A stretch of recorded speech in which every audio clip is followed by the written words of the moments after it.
Good morning.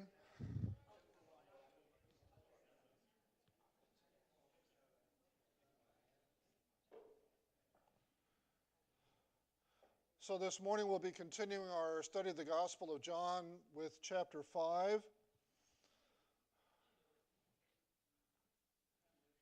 We begin with the story of the man in Jerusalem. This is another one of the Jerusalem stories that John concentrates on, whereas Matthew, Mark, and Luke concentrate on the Galilean ministry of Jesus. And so we get a lot of new stories in John. And this is a story of one of the miraculous healings of Jesus. So I'll just start out reading the first 15 verses. After this, a Jewish festival took place, and Jesus went up to Jerusalem. By the sheep gate in Jerusalem, there's a pool called Bethesda in Hebrew, which has 5 colonnades. And within these lay a multitude of the sick, blind, lame, and paralyzed, waiting for the moving of the water, because an angel would go down into the pool from time to time and stir up the water.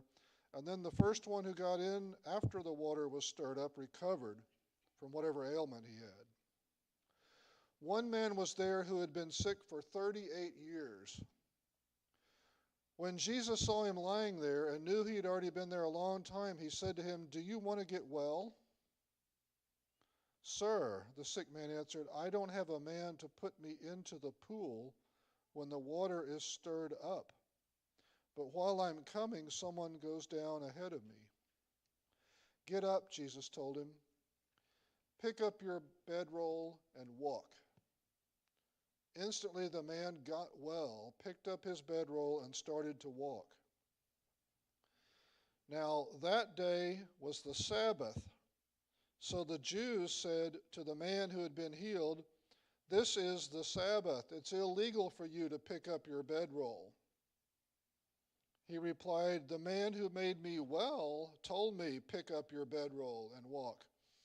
"Who is this man who told you, 'Pick up your bedroll and walk'?" they asked. But the man who was cured did not know who it was, because Jesus had slipped away into the crowd that was there. After this, Jesus found him in the temple complex and said to him, "See, you are well.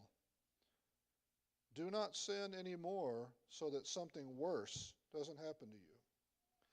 The man went and reported to the Jews that it was Jesus who had made him well. So looking back at this passage, the first verse it says there was a festival. And I've mentioned in the outline of John that chapters 5 through 10 show Jesus interacting with the Jewish festivals, which is why we have so much more Jerusalem activity in John than in the other Gospels.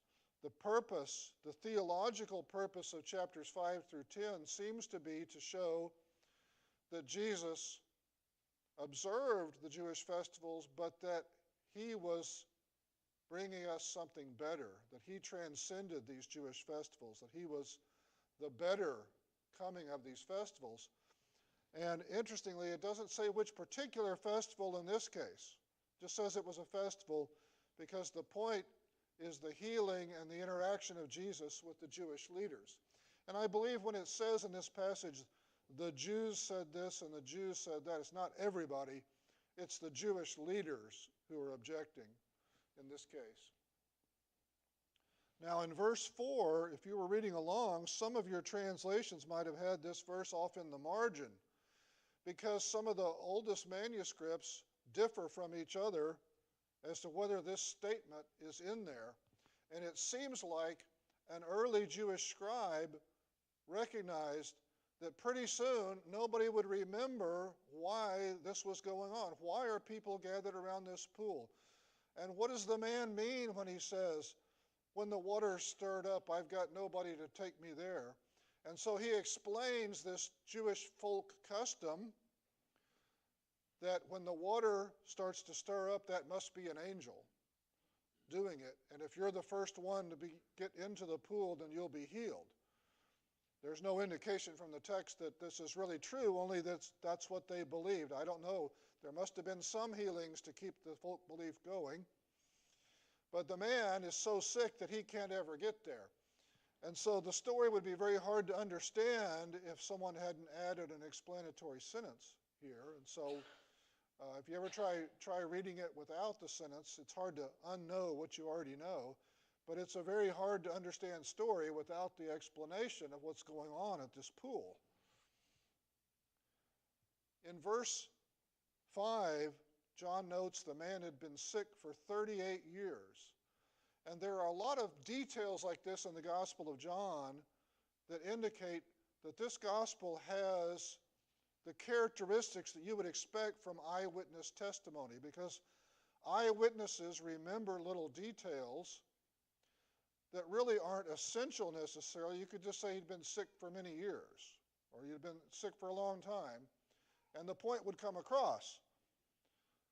But in the Gospel of John, we see the kind of language that an eyewitness tends to provide.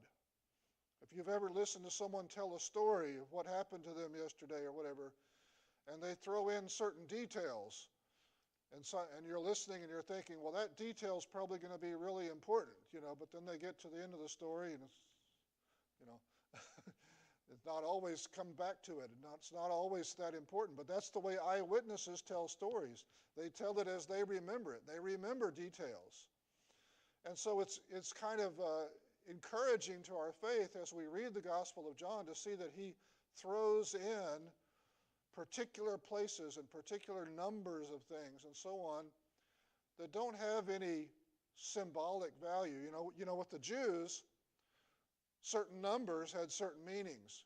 40 meant a lot of something, and 7, because of the 7 days of creation, meant something from God, and so on. 38 doesn't mean anything. This is just, the man had actually been sick for 38 years. And so it really kind of communicates how pathetic the situation is. For 38 years, this man has been sick and has been hoping for a cure. And think about that. 38 years, that communicates something to us about his situation. Verse 6 is kind of odd in a sense. Jesus says to the man, "Do you want to get well?" Well, isn't it obvious? He's been sick for 38 years and he's hanging around by this pool for years. Why do you think Jesus asked, "Do you want to get well?" Why would he say such a thing?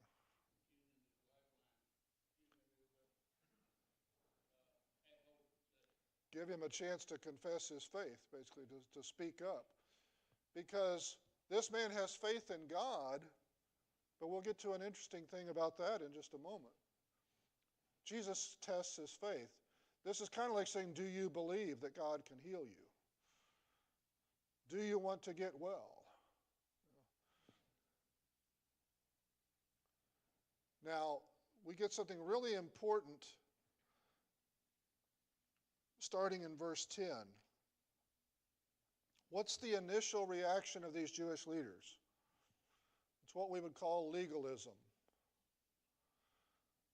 The first thing they say is, hey, he's carrying his bedroll. That's like doing work on the Sabbath. So we need to think about this reaction. What would you expect the initial reaction to be if a man has been begging God for 38 years to heal him of some bad illness, and now he's been healed? Is your first reaction going to be, praise God, look, this man is healed? Or is it going to be, hey, wait a minute, he's carrying a bedroll. Now let's think about this. Is he allowed to do that on the Sabbath?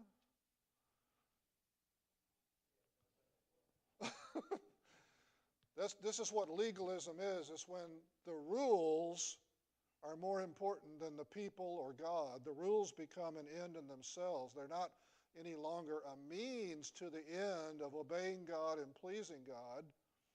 The rules take on a life of their own and they become the most important thing. But see, it wasn't even in the law. In the Old Testament, when you read about the Sabbath, it has actually very little instruction on what you're allowed to do and not do on the Sabbath. But the Jews filled out all kinds of details. That's the traditions of men. That's not spelled out in the law. The law doesn't say you can't carry a bedroll or something like that. All of this comes from the Jews themselves. In the beginning of the Ten Commandments, we're told that on the Sabbath they were not to work. Well, what does the word work mean? Well, see, they started broadening the definition of work. The obvious meaning of work, especially in an agricultural society, is you go out and you plant seed. You go out and you pull the weeds. You go out and water. You go out and harvest the crop. You take care of the animals and so on. That's what work is. You're trying to get ahead of your neighbor by working on the Sabbath when he isn't. It's greedy, and it doesn't take time to think about all of creation comes from God, and I should appreciate it. I should stop and appreciate that I owe everything to God, because all of the things in the world that form blessings for me came from his hand. That's the meaning of the Sabbath. But to the Jews, the rules take on a life of their own. And they come up with more and more details of exactly what counts as work. Larry. As you're saying, it just reminds me, like, there was one time I went to Israel, and we were in the hotel, and it happened to be on Shabbat, on Sabbath, and one of the elevators was set aside because you could not push the buttons in the elevator because it was considered work. So it was kind of labeled, so everyone knew that if you got in this, it was going to stop on every floor. So it just was interesting, because it made me also think, like, they update these rules, because obviously at some point there were, elevators came along and someone made the rule that if you hit the button in the elevator, that's considered work. So, but it just shows the rules, Right. the rules become more important sometimes than anything. In the various versions of the Jewish Talmud, the rabbis over the years have contributed all kinds of details of exactly what you're supposed to do and not do. And they're written down now and so on. And yes, I was on Twitter, and there's an official account of the Israeli government, which you can imagine has been active lately, making announcements and explaining what's going on. And on Saturday, they tweeted out, we don't normally ever do a tweet on a Saturday, on a Sabbath, but to keep people informed, we're going to do a few. It's like, I don't know if tweets are mentioned in the Talmud or what, but, but many of the people that I follow who are Jewish will sometimes announce on their Twitter feed, I'm gone for 24 hours. You won't see me. Because in the spirit of Sabbath, they don't want to be constantly distracted. They're supposed to be thinking about God and the creation and their blessings, right? But the exact details of how you do that are not specified in the Old Testament.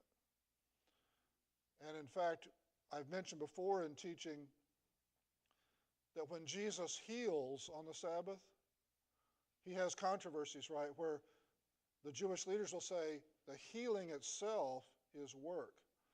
And we know from our historical documents that there were different schools of thought in ancient Judaism in the first century, and there was one school of one rabbi that went so far as to say, on the Sabbath, you're not allowed to pray for someone else's healing. Because not only is a doctor not allowed to work on the Sabbath, if you pray on someone's behalf, you're working on behalf of the person and the doctor and so on. So that's not allowed either. Now, that school of thought did not end up being the most popular. By the 2nd century, that had kind of died out. But that was actually a belief. You're not allowed to pray for someone else's healing on the Sabbath because that counts as work.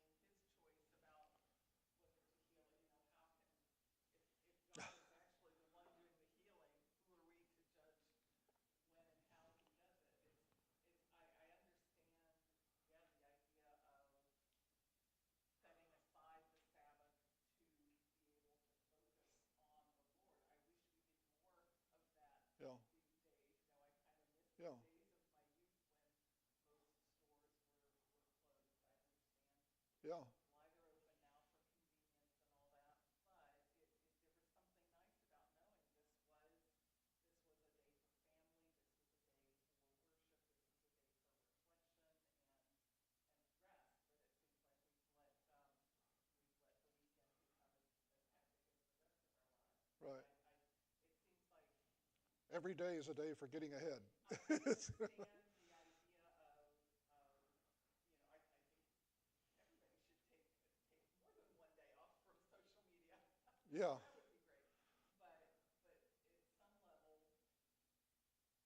Take time away from the things that distract you so you can focus on the Lord. But it seems like if you're so worried about what might be work that you can't even push a button in an elevator, it seems to me that is more distracting um, from your worship, from your contemplation, your meditation, because you've right, got to be constantly, You're almost working to what, remember what, the if, rules. oh, what am I missing? What did I do wrong? right, Yeah, yeah. it seems so counterproductive to what they say they're trying to. Sounds like anxiety rather than rest. That's Yeah, good. yeah,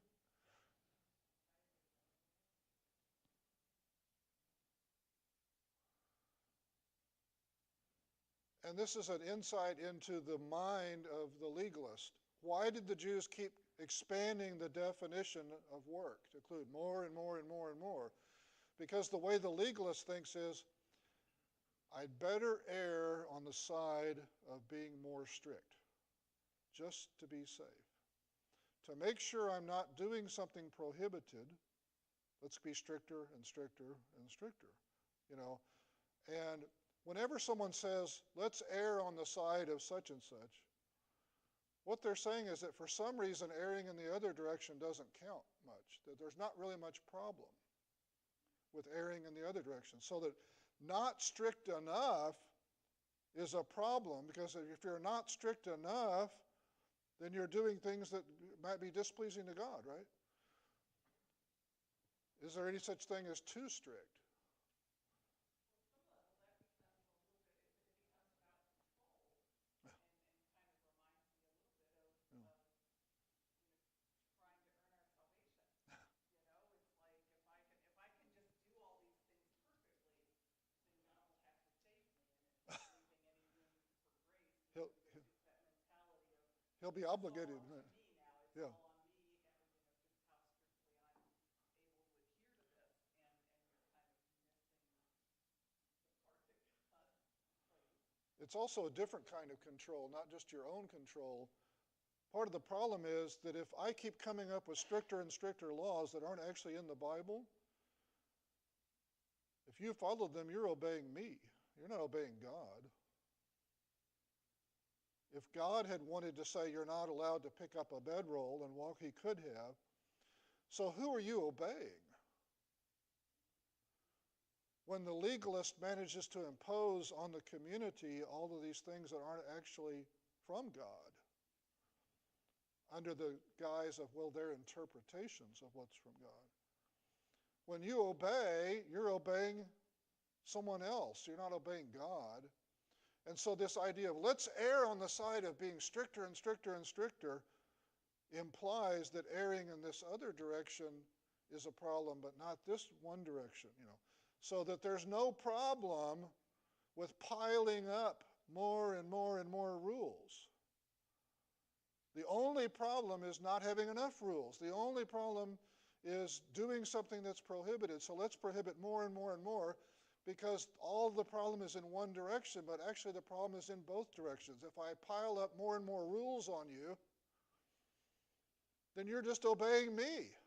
You're not obeying God. So yeah, that direction's also a problem. But the legalist doesn't think in those terms. Now here's an interesting thing. In verses 12 and 13, they said, who told you to take up your bed and walk? And he says, well, the man who healed me told me. Who was that? He says, I don't know his name. Isn't that kind of odd? You think about all the other miracles that Jesus performs. Don't people tend to have faith in Jesus and then he heals them? They know who he is. They're often coming to him for healing. They're coming to him because they've heard about his healing miracles. They're coming asking for healing. They have faith in him that he's the Messiah, and they're rewarded for that faith. This man says, I don't even know who it was. This is very different, isn't it, from other miracles? So why was the man healed? Yeah. But did he have any kind of faith? He had faith in God. He didn't know who Jesus was. He didn't know Jesus was the Messiah. But if he's been coming for years to that pool, he believes in God, and he believes that God has the power to heal him. So he's being rewarded for his faith in God. But it's really odd, isn't it, compared to other miracles of Jesus? He doesn't even know who Jesus was. He didn't know that this man claimed to be the Messiah or anything.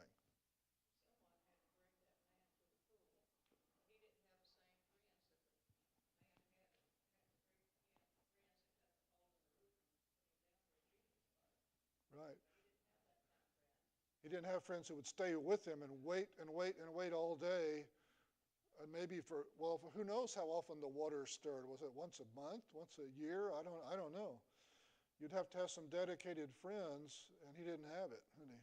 But he still had faith in God.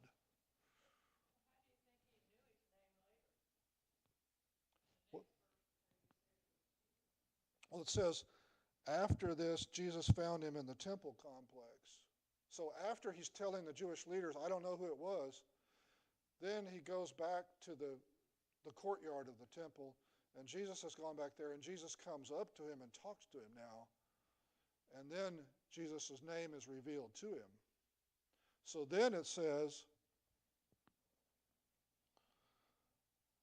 the man went and reported to the Jews it was Jesus who made him up. It's only right after, in verse 14, is when Jesus comes up to him in the temple complex, after he's had his conversation with the Jewish leaders and told them, I don't know who it was. He leaves the Jewish leaders, he goes back to the temple complex, and Jesus comes up and talks to him. That's when he finds out, in verse 14. Then in verse 15, he goes back to the Jewish leaders and says, it was Jesus. Man's name was Jesus.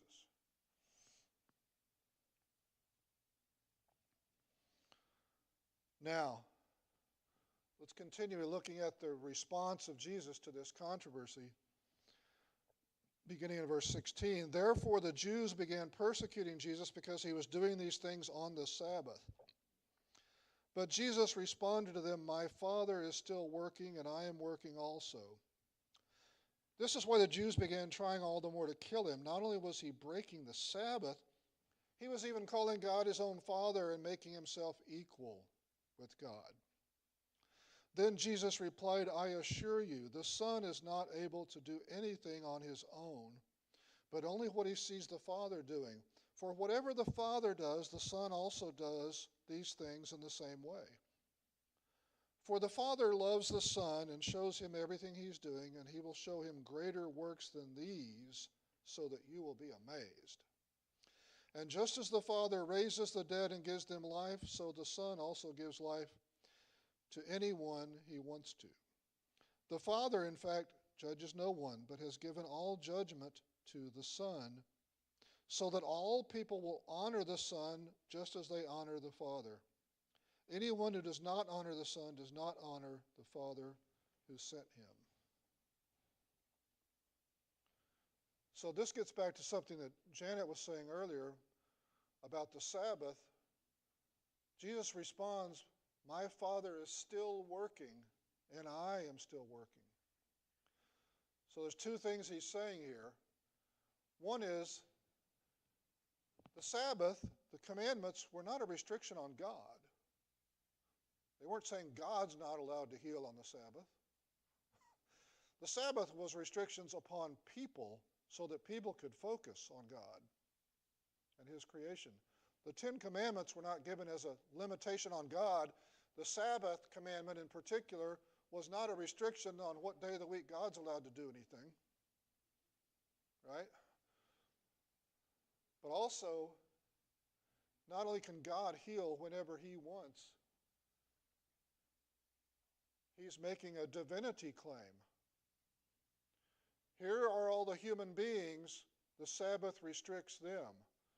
Here's God the Father, the Sabbath does not restrict him. He's still working whenever he wants.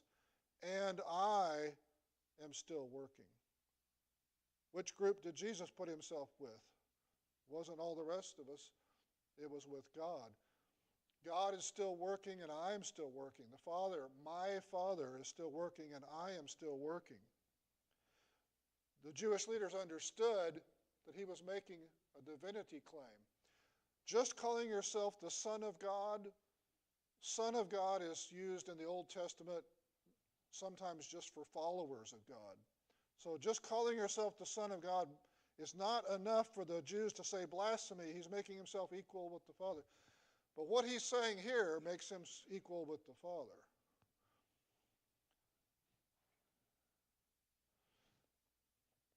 And the next passage says, I assure you, anyone who hears my word and believes in him who sent me has eternal life and will not come under judgment, but is passed from death to life. I assure you, an hour is coming and is now here when the dead will hear the voice of the Son of God, and those who hear will live. Just as the Father has life in himself, so also he has granted to the Son to have life in himself. And he has granted him the right to pass judgment because he is the Son of Man, a messianic title. Do not be amazed at this, because a time is coming when all who are in the graves will hear his voice and come out. Those who have done good things to the resurrection of life, but those who have done wicked things to the resurrection of judgment. I can do nothing on my own. I judge only as I hear, and my judgment is righteous because I do not seek my own will, but the will of him who sent me. So he's making even stronger divinity claims.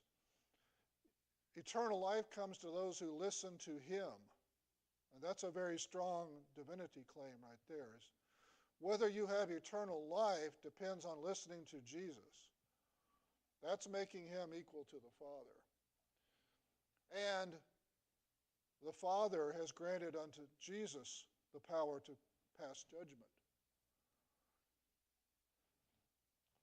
Then comes a passage where Jesus is asked, you testify of yourself, just as you needed 2 or more witnesses in the Old Testament to testify against someone and say they committed a crime. If you only have one witness, that's not enough. But if you're the only witness on your own behalf, then you're just making claims about yourself. What's that worth? And Jesus replies, I have 4 witnesses, not only myself, but the Father testifies to me, including through the messianic passages in the Old Testament. John the Baptist testified to Jesus. He reminds them that in his ministry, John the Baptist identified Jesus as the Messiah that he was sent in front of to proclaim. And finally, the miraculous works, these signs and wonders, these healings and so on, are a testimony to Jesus, and that's one of their greatest purposes. They do show God's compassion for people who are sick, people who are paralyzed, and so on. But in addition to showing God's compassion, they are a testimony to Jesus. If Jesus performs a miracle, that's a testimony. Listen to what he says. And that's, the most powerful witness that people could see at the time. Now, this whole passage here in John chapter 5